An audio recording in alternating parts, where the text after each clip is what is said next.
안녕하십니까. 생각디자인연구소 지담 생각디자이너입니다. 오늘은 새벽녘에 냉정한 선택이라는 시를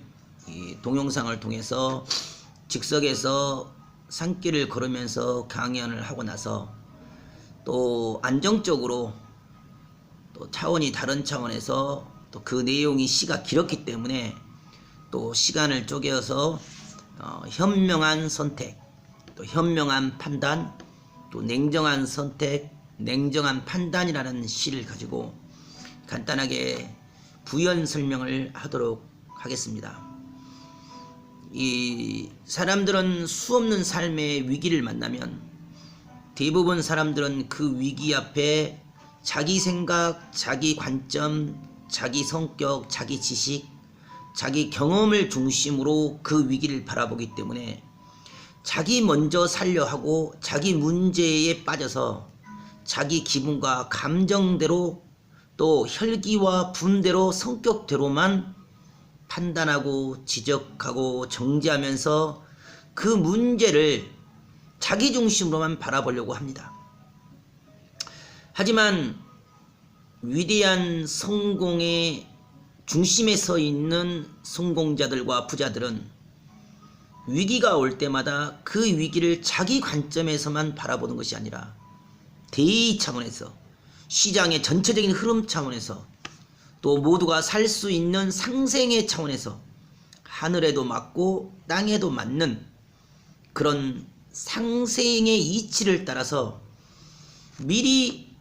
준비하고 또 예비하며 오래 참고 오래 견디고 오래 인내하면서 냉정하게 현실의 위기를 돌파하고 그럼에도 불구하고 참고 견디고 인내하면서 믿어주고 미래를 바라보면서 새로운 삶의 길을 개척하고 새로운 그 미래를 미리 준비해 갑니다. 인생은 이와 같이 똑같은 위기가 주어지고 또 어려움이 주어지고 환난이 주어졌을지라도 그 위기 속에 자기 자신의 중심으로 그 위기에 빠지고 또 그 위기에 끌려다니고 그 위기에 구속되어진 그런 삶이 아니라 그 위기를 냉정하게 바라보고 비록 지금 당장 내 자존심이 또 부끄러움이 삶의 수치심이 밀려올지라도 있는 그대로를 가지고 오픈을 하고 또 있는 그대로를 냉정하게 판단하여 비록 굴욕과 치욕을 당할지라도 일단은 정도의 길을, 살는 길을, 누구나 다 살 수 있는 상생의 길을 택하는 것이 길게 멀리 봤을 때 인생의 이 승리의 길입니다. 아침에 설명했던 것처럼 오나라와 올나라의 그 싸움 속에서 결국 부차에 의해서 이 손무라는 군사 대전략가를 모신 오나라의 함녀왕부터 부차, 그 자식 부차 왕 때에 실제 올나라는 정복을 당합니다. 그래서 올나라가 아무리 싸우려고 해도 100% 질 수밖에 없는 그런 입장과 처지 가운데 올나라의 범녀는 이 구천에게 이렇게 말을 합니다. 비록 비굴하고 비록 치욕스럽고 비록 억울할지라도 부차 밑으로 기어 들어가서 스스로 종이 되고 스스로 몸종이 되어서 화신 상담하면서 때를 기다리시라고. 그러면 우리가 올나라가 오나라를 이길 수 있는 부국 강병을 이루고 임금이 왕께서 복귀할 때는 이미 올나라를 칠 수 있는 그런 군사력과 강대국의 면모를 다 갖춰 놓겠다고. 그동안 오나라에 들어가셔서 왕은 치욕을 당할지라도 생명만 부지하라고. 이러한 범녀의 전략을 이 구천은 그대로 받아들이고 자기 와이프와 더불어서 오나라의 몸종으로 가서 노예처럼 손수 수레를 끌고 이 소 돼지 똥을 치우면서 이 참고 견디고 인내하면서 20년이란 긴 세월 동안에 오나라의 그런 종살이 같은 그런 노예스러운 삶을 살게 됩니다. 그리고 20년 후에 이 부차가 경계가 다 풀어지고 결국 교만해지고 오만이 풍부해지며 결국 손문은 오나라를 떠나게 되고 올나라는 법렬을 중심으로 구천 왕이 올 때까지 아주 철저하게 부국 강병을 이루고 강건한 국가로 기반을 다 마련하고 나서 결국에는 그 때를 타서 구천이 올나라로 들어가서 다시 왕위에 복귀해서 오나라를 치는 역사가 일어나고 오나라는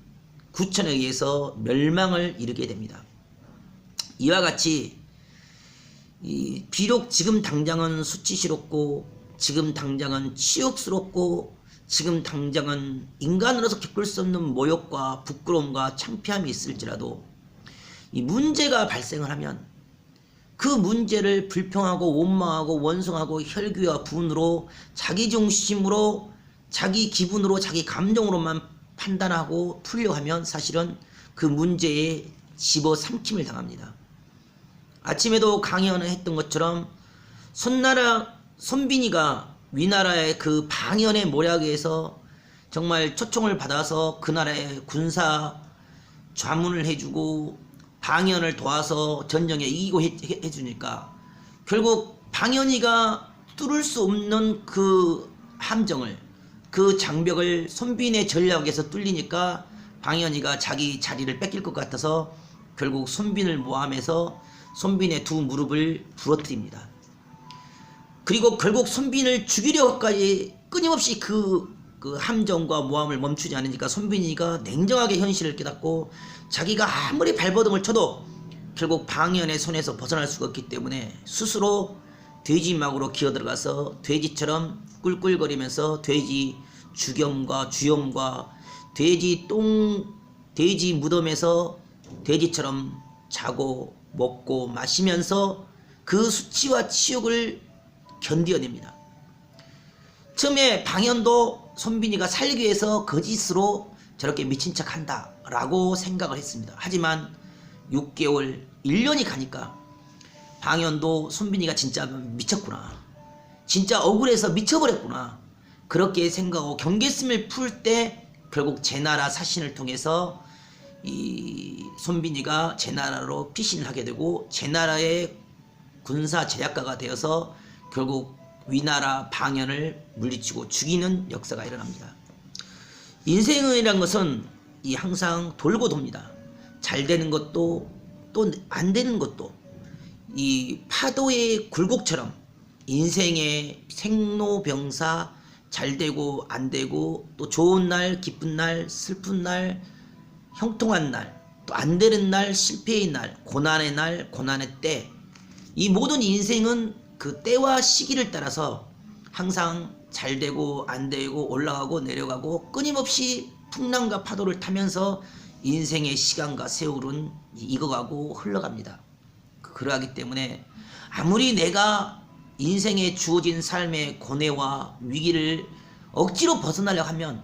사실은 회피하려고 도망치려 하면 사실은 스스로 클 수가 없고 성장이 안 되기 때문에 고통도 고난도 위기도 당해봐야 되고 또 그것을 회피한 것이 아니라 그때마다 그것을 자기의 힘으로 자기의 진심으로 양심을 다해서 그 위기를 정면으로 부딪히면서 냉정하게 자기 감정과 자기 기분과 자기 지식과 자기 성격과 자기 분과 혈기를 다스리면서 냉정하게 현실을 판단하고 지혜로운 선택을 하고 지혜로운 판단으로 그 삶의 위기를 넘어갈 수가 있어야 됩니다. 인생은 공처럼 굴러야 됩니다. 둥글둥글둥글 물이 흐르듯이 인생의 그 위기와 삶의 고뇌와 어려움도 이 물 흐르듯이 흘러가다 보면 인생의 때도 또 좋은 때가 좋은 봄날의 때가 오게 됩니다. 이와 같이 우리 인생 가운데 주어진 삶의 위기와 그러한 고통도 항상 생각과 사고로 냉정하게 하늘의 이치와 뜻을 살피고 그 공의와 공정한 정도의 길을 택해서 참고 견디고 인내하면서 때를 살피면서 인생길을 가다 보면 인생의 그 모든 삶의 위기도 풍랑도 파도도 스스로 다스릴 수 있고 주관할 수 있으며 좋은 날 좋은 때가 여러분 앞에 반드시 때를 따라서 올 것입니다. 오늘도 여러분의 삶 가운데 생각과 사고를 통해서 현명한 냉정한 선택과 결정을 통해 삶을 변화를 이루고 삶의 승리를 이루는 삶이 되길 바라겠습니다. 감사합니다.